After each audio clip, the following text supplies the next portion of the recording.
Welcome back to another technical deep dive here in the debug zone.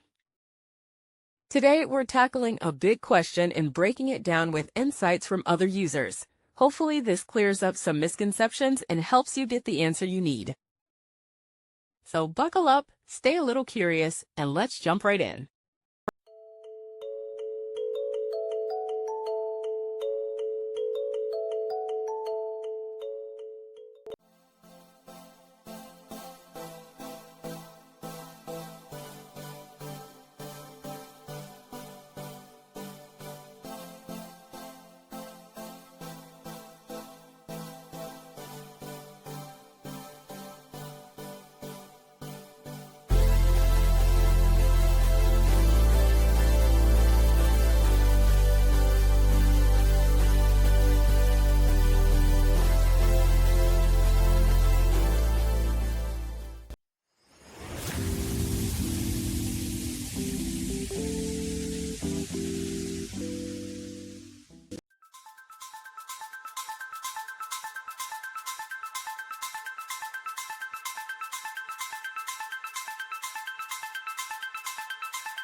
And that's a wrap.